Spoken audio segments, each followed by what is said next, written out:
how do we describe this morning what these last 2 weeks mean for Steph Curry?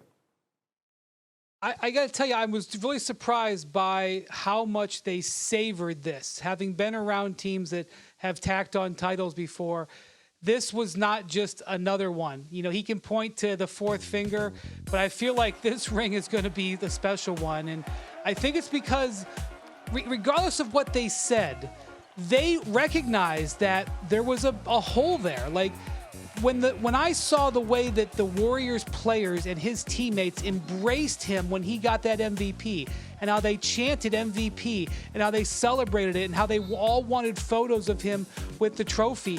Like, on one hand, they absolutely never thought he needed that Finals MVP. He didn't need to justify anything. But on the other hand, they also knew that there was a hole there that needed to be filled. And even Steph, I think, would admit, while he would never apologize for anything, he would admit he didn't play his best basketball ever in the finals until now. And now is the time when they needed it most. And that Game 4 decided this series. It's an iconic performance. It'll be one of the defining moments of his career. And to top it all off with the Bill Russell Trophy in Boston, which satisfied his petty urges, which we all saw. I think it was a crowning moment in his career that it is only probably going to even be more enriching going forward. You know, Big Perk, it's interesting. I was just thinking as Wendy was talking about that, and you've won a championship in the NBA. I was around those Bulls teams, and the observation I've always made is the first one they won was a celebration of pure joy. Right.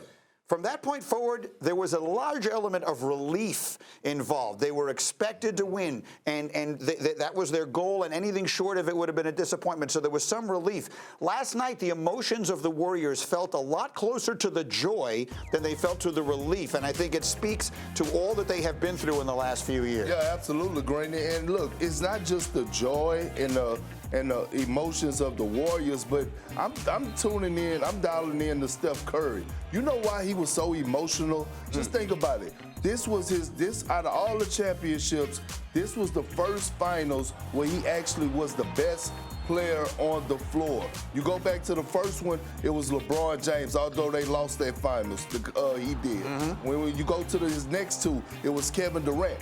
This championship right here was solely based on the greatness of Steph Curry. And I know he tried to dismiss the finals MVP, but again, he brings up receipts, so he knows that he's watching. He knows what this finals MVP trophy meant to him and meant to go on his resume. Like, we could say he should have earned it, but for him to actually have it means everything to him. He may not say that because he's a team guy, but we know damn well of course. Any suggestion that isn't an incredibly significant piece of this story is being made by a person who doesn't understand the story. Yeah. Him winning that award is incredibly significant historically. Monica, let's actually go on the floor, though. Okay. Let's talk about what he did, because, and Jalen made this point repeatedly to me last night, it wasn't just offensively. He played great defense last night, and in this series, Steph Curry was brilliant in this 6-game series. I love our stats and information department, and I'm following along with them through the course of the game last night. And at one point, Boston was shooting 1 of 6 with 3 turnovers with Steph as the primary defender. A little later in the fourth quarter, I think that number shifted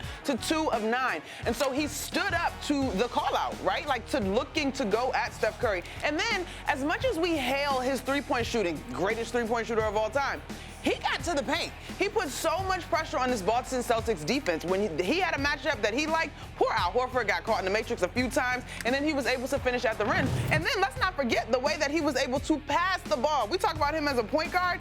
He had, I believe, 6 assists last night as well. So just a complete all-around game, and you could tell that he really relished in the growth of his teammates. No, I'm with you on that. And look at this. I mean, look at his accolades. His resume now is longer than the Chick-fil-A line, all right? But here's the thing that we have to realize. Even when Steph Curry don't have the ball in his hands, he's still a factor. Can I just give you a stat for that? 62% from the field were the Warriors in Game 5 when he was on the floor. It dropped to below 20% when he was off the floor. Please continue.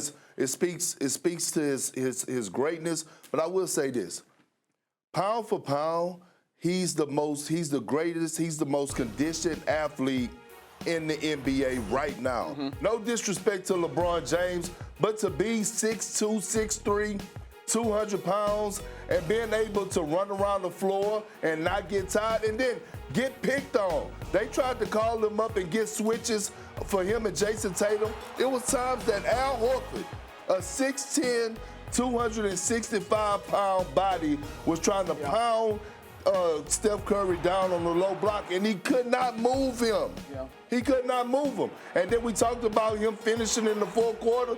He finished in great fashion last night. Yeah, we had one-on-ones with Steph before Game 4, and he said to us, I believe the date was June 9th, 20 last year. He talked about a picture that he was looking at with his trainer and how he started working for the opportunity to compete for a finals a year ago. Everything this Warriors organization does is with winning championships in mind. Even Steve talked about in a year where he knew they weren't going to win, he would monitor Steph's minutes. He wasn't going to put him on the floor. And so to your point about conditioning, there's not a wasted workout in Steph Curry's life. Two things that I think are worth mentioning here. Cindy, one of them, our director, Cindy Morello, just stay on this shot. I love Perk's chair being this low. I don't know if I'm the only person who finds it hilarious. We could change it. We could adjust it. The man is a foot taller than I am. There's just something about this that I find funny. Thanks for watching ESPN on YouTube. For live streaming, sports, and premium content, subscribe to ESPN+.